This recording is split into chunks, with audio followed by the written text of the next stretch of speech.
इस हिंसा की जांच जिस तरह होनी थी वैसी न करके और एक बिल्कुल उल्टी दिशा में जांच चल रही है, यह देखकर भी हमें बहुत चिंता है। कितने वीडियोस आए थे कि पुलिस दंगे में शामिल है, खुद पत्थर फेंक रही है, हिंसा हो रही है, दूसरी तरफ देख रही है, सीसीटीवी कैमरे पुलिस खुद तोड़वा रही है। इनके बारे में जांच नहीं होनी चाहिए? तो अब हम देख सकते हैं इस देश के इतिहास का सबसे बड़ा क्रूर मजाक हमारे साथ किया जा रहा है। और आप उस पूरे आंदोलन को एक क्रोनोलॉजी के बतौर दिखा के और ये बोल के कि ये आंदोलन जिम्मेदार है जो दिल्ली में फरवरी में दंगे हुए, पे हम लोग सवाल खड़ा करना चाहते हैं। इस आंदोलन में शामिल यानी CAA के खिलाफ चल रहे आंदोलन में शामिल या उसका समर्थन कर रहे लोगों के खिलाफ जबरन हलफिया बयान इकट्ठा किए जा रहे हैं। इससे जांच की पूरी प्रक्रिया पर गंभीर संदेह पैदा हो गया है। इससे हमारे भीतर बहुत चिंता हुई और हमने ये सोचा कि यह बात सार्वजनिक तौर पर साझा की जानी चाहिए। और जिस प्रकार फरवरी में दिल्ली में जो हिंसा हुई थी, जिस हिंसा में 53 लोग मारे गए थे, 13 हिंदू और 40 मुसलमान, सैकड़ों लोगों के घर बर्बाद हो गए और उनके जो व्यापारिक प्रतिष्ठान थे, व्यावसायिक प्रतिष्ठान थे, वो नष्ट कर दिए गए। कई मस्जिदें बर्बाद कर दी गई, तबाह कर दी गई। इस हिंसा के बाद इस हिंसा की जांच जिस तरह होनी थी वैसी न करके और एक बिल्कुल उल्टी दिशा में जांच चल रही है, यह देखकर भी हमें बहुत चिंता है।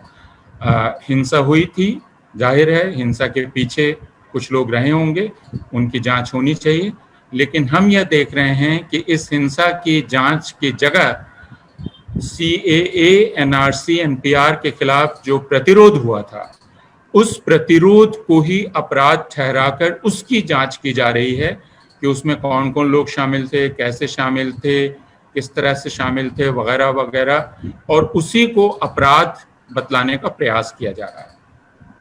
तो आज की यह प्रेस कॉन्फ्रेंस उससे जुड़े हुए बहुत सारे जो प्रश्न हैं, हम 4 लोगों की समझ से, इसमें हर्ष मंदिर शामिल हैं। हर्ष मंदिर को आप सब लोग जानते हैं। दिल्ली पुलिस का यह ख्याल है कि फरवरी में जो हिंसा हुई उसके पीछे एक साजिश थी। हम इससे बिल्कुल सहमत हैं, साजिश थी, लेकिन वो उस साजिश से बिल्कुल अलग थी जिसकी बात दिल्ली पुलिस कर रही है और जिसका प्रचार किया जा रहा है। हम ये कहना चाहते हैं कि इस प्रकार की कोई भी सांप्रदायिक हिंसा स्वतः स्फूर्त नहीं होती है। 3 ज़रूरतें होती हैं। पहले नफरत पैदा की जाए। दिल्ली में हमने ये देखा कि दिल्ली चुनाव के दौरान नफरत का एक माहौल बनाया गया और वह भारतीय जनता पार्टी और शासक दल के वरिष्ठ नेताओं के द्वारा उन लोगों के खिलाफ नफरत पैदा करके किया गया जो CAA, NRC और NPR का विरोध करते हुए आंदोलन कर रहे थे। इस हिंसा में पुलिस की जो भागीदारी थी वो बहुत स्पष्ट थी। फैजान की जिसको जिस प्रकार यातना दी गई वह रिकॉर्ड पर है। उसे जिस तरह मार मार के राष्ट्रगान गाने के लिए मजबूर किया गया और बाद में उसकी मृत्यु हुई, वो बहुत स्पष्ट है। बहुत सारी टेस्टिमनीज हैं, बहुत सारे बयान हैं जो पुलिस की भूमिका के बारे में हैं। यह एक षड्यंत्र था दिल्ली हिंसा के खिलाफ। ये जितने भी विरोध प्रदर्शन थे, हमारे विरोध प्रदर्शन, और जो नौजवान पुलिस की हिरासत में हैं, वह संविधान की रक्षा के लिए थे। वह एक समावेशी भारत के विचार और एक मानवीय भारत के विचार, जो कि समान नागरिकता का अधिकार करता, यह जो एक गर्व करने वाली हमारी विरासत है, इसकी रक्षा के लिए थे। ये जो नौजवान हैं और हम सारे लोग, हमने प्रतिरोध इसलिए किया कि हम अपने मुल्क से मोहब्बत करते हैं, हम इससे प्रेम करते हैं और हम इसके बराबरी के ख्याल को रखना चाहते हैं, जिसके बल पर हम दुनिया की बिरादरी में सर ऊंचा करके रह सकें। अभी जो कुछ भी हो रहा है वह एक षड्यंत्र है जो हमारी आवाज़ों को दबाने के लिए किया जा रहा है, विरोध को दबाने के लिए किया जा रहा है, और जो संघर्ष संविधान को ऊपर रखने का संघर्ष था उसको कुचल देने के लिए किया जा रहा है। हम सिर्फ ये कहना चाहते हैं कि इस प्रयास में सरकार और उसकी एजेंसियां सफल नहीं होंगी। क्रोनोलॉजी की अगर बात करें तो कुछ चार्जशीट जो फाइल हुई हैं और दिल्ली पुलिस की तरफ से कुछ जो बयान आए हैं, बहुत हास्यास्पद बात है कि उन्होंने भी एक क्रोनोलॉजी का जिक्र किया है और ये बताने की कोशिश करी है कि जो दंगों का षड्यंत्र है वो सीए विरोधी आंदोलन में ही पाया जाएगा और सीए विरोधी आंदोलन की क्रोनोलॉजी है। बाकायदा चार्जशीट में यह बताया गया कि 13 दिसंबर 15 दिसंबर जामिया में हिंसा होती है, 16 दिसंबर शाहीन बाग आंदोलन शुरू होता है, जामिया कोऑर्डिनेशन कमेटी बनती है, उसके अगले एक हफ्ते बाद यहां आंदोलन शुरू होता है, उसके अगले महीने बाद इस यूनिवर्सिटी में आंदोलन शुरू होता है। इन लोगों ने सीए के खिलाफ आंदोलन किए। क्या ये हमारा आंदोलन कोई सीक्रेट आंदोलन था? हमारा आंदोलन बिल्कुल पब्लिक आंदोलन था और आप उस पूरे आंदोलन को एक क्रोनोलॉजी के बतौर दिखा के और ये बोल के कि ये आंदोलन जिम्मेदार है जो दिल्ली में फरवरी में दंगे हुए, पे हम लोग सवाल खड़ा करना चाहते हैं। इस पे हम लोग दिल्ली पुलिस से सवाल खड़ा करना चाहते हैं। इस आंदोलन में वो कौन सी चीज है जिसने एक बार भी किसी को हिंसा की तरफ इंसाइट करने के लिए बोला गया हो? और अगर आप क्रोनोलॉजी की बात करते हैं इस दिसंबर से लेकर फरवरी तक की घटनाओं के बीच में, तो दिल्ली पुलिस से हम ये भी पूछना चाहते हैं कि उस बीच और बहुत सारी घटनाएं हुई और ऐसा क्यों है कि जब आप दिसंबर से लेकर फरवरी तक उन सारी घटनाओं को समराइज करते हैं तो कुछ घटनाएं गायब हो जाती हैं। मुझे याद है 20 दिसंबर का दिन था, दिल्ली में धारा 144 लगी हुई थी, मतलब 5 से अधिक लोग किसी भी विरोध प्रदर्शन के लिए गैदर नहीं हो सकते थे। उस 20 दिसंबर को धारा 144 का उल्लंघन करते हुए कनॉट प्लेस राजीव चौक पे कपिल मिश्रा और उनके साथी खुलेआम रैली निकालते हैं। जब हम कपिल मिश्रा की बात करते हैं तो ज्यादातर हम लोग 23 फरवरी को जो उन्होंने भाषण दिया उसकी बात करते हैं, लेकिन ऐसे भाषण वो 2 महीने से दे रहे हैं। खुलेआम रैली निकालते हैं 20 दिसंबर को, बोलते हैं देश के गद्दारों को गोली मारो। हम दिल्ली पुलिस से पूछना चाहते हैं कि ये आपको नहीं लगता कि ये हिंसा भड़काने के जैसे भाषण है? क्या आपको ये जरूरी नहीं समझा कि धारा 144 का उल्लंघन किया हो उन पे कोई मुकदमा किया जाए? आप इस बात को लेकर चुप क्यों हैं कि 2 बार जिन आंदोलन को आप बोल रहे हैं हिंसा के लिए जिम्मेदार हैं, 2 बार उन पे ऐसी घटनाएं हुई जहां उनके ऊपर गोलियां चलाई। 29 जनवरी को जामिया मिल्लिया इस्लामिया में गोली चली, 1 फरवरी को शाहीन बाग में गोली चली और उसी के 2 दिन पहले 27 जनवरी को एक मंत्री ने खुलेआम बोला था गोली मारने के लिए, अनुराग ठाकुर ने। तो हम पूछना चाहते हैं कि आपकी जिम्मेदारी नहीं है और ये क्या बहुत ज्यादा है कि अगर हम आपसे एक्सपेक्ट करें कि उस घटना का जो 2 घटनाएं हुई 29 और 1 फरवरी को, 29 जनवरी को, और उससे 2 दिन पहले दिए गए बयान में कोई लिंक नहीं है? क्या ऐसा नहीं है कि मिनिस्टर के बयान से कोई प्रभावित हो सकता है? कि ये एक्सपेक्ट करना कि आप इस एंगल को भी प्रोब करेंगे कि ये बहुत ज्यादा है एक्सपेक्ट करने के लिए? या फिर आप बताना चाहते हैं कि दिल्ली में 2 किस्म के कानून है?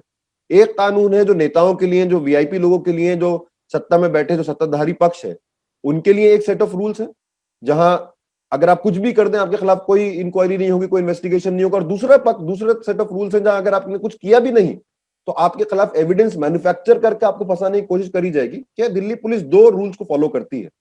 हिंसा के दौरान कई सारी घटनाएं आई, मैं एक बात बोल के खत्म करूंगा। कई सारी घटनाएं आई जहां हमने पब्लिकली देखा लोग फेसबुक लाइव कर रहे हैं, मार दो काट दो, वो क्रोनोलॉजी में उनका कोई जिक्र नहीं है। मुझे नहीं पता कि उनके खिलाफ कोई आरोप भी दर्ज हुआ है या नहीं। ये बात तो स्पष्ट है कि उनकी कभी गिरफ्तारी नहीं हुई। एक रागिनी तिवारी बोल के फेसबुक लाइव किया था उन्होंने मौजपुर से, उनके खिलाफ क्या कार्रवाई करी है दिल्ली पुलिस ने? दिल्ली पुलिस को इस बात का जवाब देना चाहिए, इसका स्पष्टीकरण करना चाहिए।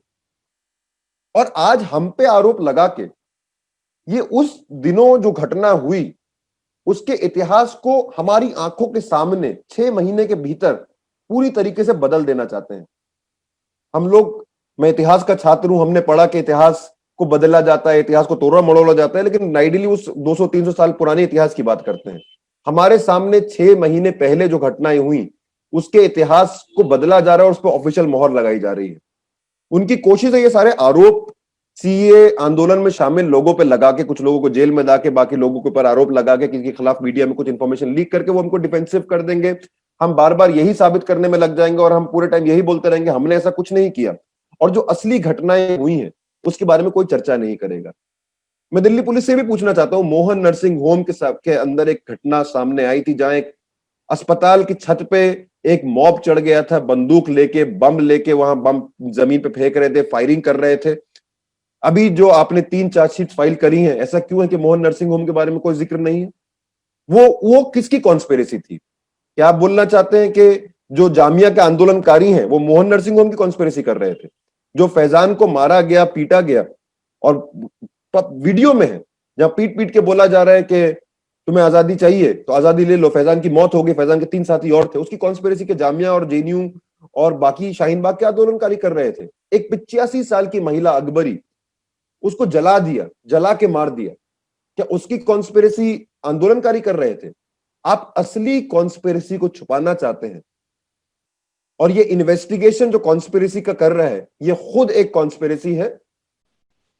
1 मई को मैंने दिल्ली पुलिस के कमिश्नर साहब को चिट्ठी लिखी थी, यही कहते हुए, श्रीवास्तव जी तब तक कमिश्नर बन गए थे, मैंने यही कहते हुए उन्हें चिट्ठी लिखी थी कि ये जिस तरह से चल रही है इन्वेस्टिगेशन, ये तो अपने आप में कॉन्स्पिरेसी नजर आती है। और अब जबकि सारी इन्वेस्टिगेशन के बारे में हमें कुछ कुछ पता लग गया, इतने लोगों को इकट्ठा किया जा रहा है, हर रोज किसी ना किसी से पूछा जा रहा है, चीजें लीक की जा रही हैं, तो अब हम देख सकते हैं इस देश के इतिहास का सबसे बड़ा क्रूर मजाक हमारे साथ किया जा रहा है।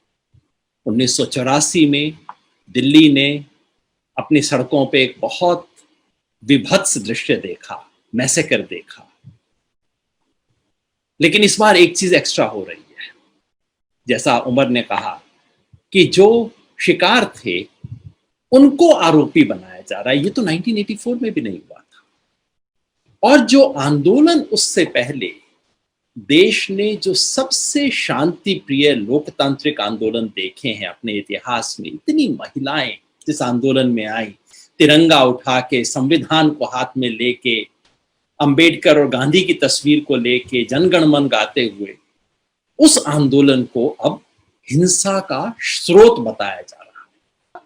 27 जनवरी को माननीय अनुराग ठाकुर जी जो मंत्री हैं, उन्होंने वो बयान दिया था, वो कहा था गोली मारो, जिससे कुछ बातें हुई थी ना, देश के गद्दारों को, ये सब बातें हुई थी उनके सामने। 27 जनवरी को वो ये कहते हैं, 29 जनवरी को जामिया मिलिया में गोली चलती है, 1 फरवरी को शाहीन बाग में गोली चलती है। हम नहीं जानते किसने चलाई है, मगर मैं कह रहा हूं कि क्या ये दिल्ली पुलिस की क्रोनोलॉजी का हिस्सा होना चाहिए कि नहीं होना चाहिए? ये मिस क्यों हो जाता है क्रोनोलॉजी से? कपिल मिश्रा बीजेपी के जो लीडर हैं, इन्होंने सिर्फ 23 फरवरी को स्टेटमेंट नहीं दिया, दिसंबर से लेके फरवरी तक लगातार बार बार वो स्टेटमेंट दे रहे हैं। जैसा उमर ने याद दिलाया कि उन्होंने रैली निकाली 20 दिसंबर के दिन, उन्होंने दिल्ली इलेक्शन के दौरान कहा कि ये इंडिया पाकिस्तान का मैच है, और उन्होंने 23 फरवरी को फिर डीसीपी के सामने खड़ा होकर बोला कि अगर आप नहीं कर पाएंगे तो हम इस सड़क को साफ करेंगे। सारे देश ने देखा। और आज दिल्ली पुलिस कहती है कि नहीं, इसमें भड़काने की कोई बात नहीं। रागिनी तिवारी नामक एक महिला के फेसबुक पे मौजपुर से स्टेटमेंट आता है, जहां बिल्कुल खुल के कह रही है मारो या मर जाओ, इस तरह का स्टेटमेंट वो दे रही है। रिपोर्ट्स इसके बारे में भी आई है। बीजेपी लीडर्स सत्यपाल सिंह, जगदीश प्रधान, नंद किशोर गुर्जर, मोहन सिंह बिष्ट, इनके बारे में बिल्कुल क्लियर रिपोर्ट है, वीडियो है, एविडेंस दिए गए हैं। इन सब के ऊपर कार्रवाई क्यों नहीं हो रही? इनकी जांच क्यों नहीं हो रही? कितने वीडियोस आए थे कि पुलिस दंगे में शामिल है, खुद पत्थर फेंक रही है, हिंसा हो रही है, दूसरी तरफ देख रही है, सीसीटीवी कैमरे पुलिस खुद तोड़वा रही है। इनके बारे में जांच नहीं होनी चाहिए? यूएपीए का इस्तेमाल किस लिए किया जा रहा है इस केस के अंदर? क्या पुलिस को पहले दिन से पता था कि टेरर है, यहां पे टेररिज्म हुआ है?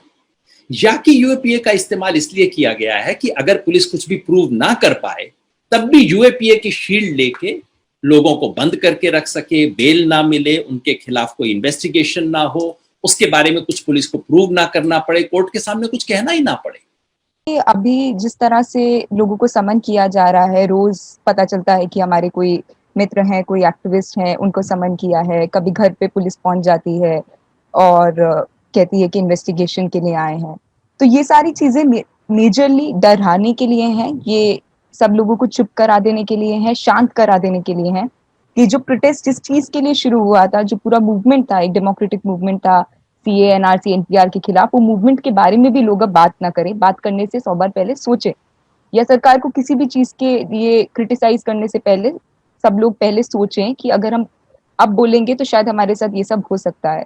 तो स्टूडेंट्स की तरफ से, एज अ स्टूडेंट खुद जो मैं यूनिवर्सिटी में पढ़ती हूँ, हम यही कहना चाहेंगे कि ये कोई डरने की बात नहीं है, क्योंकि मैं खुद लॉ की स्टूडेंट हूँ और अभी जो हमारे सामने इन्वेस्टिगेशन के नाम पे हो रहा है वो पूरा एब्सर्डिटी है। मतलब इसमें लॉ कहाँ है, यही हम पूछेंगे। तो हमने कुछ गलत नहीं किया, जब किसी ने कुछ गलत नहीं किया, हमें पता है कोई एविडेंस नहीं है, तो हम लोग क्यों डरे। और बिल्कुल अभी क्योंकि पैंडेमिक है, लॉकडाउन है, तो कोई लोग बाहर नहीं उतर पा रहे, सड़कों पे नहीं उतर पा रहे, लेकिन ये समझ लेना, क्योंकि अभी हम लोग घरों में है, कि बहुत ज्यादा साइलेंस हो गया है, लोग बहुत डर चुके हैं, वो मेरे हिसाब से गलत है। ऐसा नहीं है, बल्कि जितना ज्यादा रिप्रेशन होता है, मैं मानती हूँ कि उतना ज्यादा लोग और ज्यादा खुल के सामने आते हैं और ज्यादा निडर होने की जरूरत है। और एक और बात मैं बस कहना चाहूंगी इंस्टीट्यूशंस को लेके, क्योंकि खुद 1984 में भी हम लोगों ने ये देखा था कि जो इंस्टीट्यूशंस थे जिनको रिस्पॉन्ड करना चाहिए था उस टाइम इमीडिएटली, चाहे वो जुडिशरी हो, चाहे वो पुलिस फोर्स हो, वो सारी इंस्टीट्यूशंस उस टाइम भी कोलैप्स कर गए थे। और आज इतने सालों के बाद भी, अब जब मैं खुद बड़ी हो चुकी हूँ, तो मैं देख रही हूँ कि इंस्टीट्यूशंस फिर से कोलैप्स कर रहे हैं। तो हम सब लोग अपने ये डेमोक्रेटिक इंस्टीट्यूशंस को बचा ले जाएं, ये एक बहुत बड़ी मेरे हिसाब से आज चैलेंज है, लड़ाई है, जो हम सब लोग लड़ेंगे। सिटीजनशिप अमेंडमेंट एक्ट के अंदर जो कहा गया है उससे बिल्कुल अलग बात बाहर भाषणों में कही गई कि वह उत्पीड़ित अल्पसंख्यकों को नागरिकता देने की बात कर रहा है, जो उसके कानून में है, लिखा ही नहीं गया। तो यह जो एक विचारधारात्मक प्रयास है जो कानूनों के जरिए चलाने की कोशिश की जा रही है, डॉग विसिल पॉलिटिक्स की जा रही है और लोगों के दिमागों को पूरी तरह से भ्रष्ट कर देने का प्रयास किया जा रहा है, इसको लेकर सचेत होना हम सब लोगों के लिए जरूरी है। इसके बिना जनतंत्र का जीवित रहना संभव नहीं है। पूरी दुनिया के मीडिया ने दिल्ली को बहुत ध्यान से देखा है, रिपोर्ट की है। हमने पुलिस प्रोजेक्ट की बात की, हमने एमनेस्टी इंडिया इंटरनेशनल की बात की, दूसरी रिपोर्ट्स भी हैं। भारत में खुद कई मीडिया हाउसेस ने बहुत मेहनत करके रिपोर्ट्स की हैं और वो रिपोर्ट कुछ और दिशा बता रही हैं। अगर जांच उस दिशा में नहीं हुई तो जैसा हम पहले कह रहे थे कि आज तक हम सर उठा के चल रहे थे कि भारत में अल्पसंख्यकों के अधिकारों की पूरी सुरक्षा होती है, यह एक ऐसा मुल्क है, हम दुनिया की बिरादरी में सर उठा के चलने लायक रह सकें, इसकी व्यवस्था करना, इसको इंश्योर करना, सुनिश्चित करना भारत की संवैधानिक संस्थाओं का काम है। और हम उनसे उम्मीद करेंगे कि वो यह करेंगी, और हम प्रेस से उम्मीद करेंगे कि वो लोगों को सही जानकारी देने के अपने दायित्व का निर्वाह करते रहेंगे।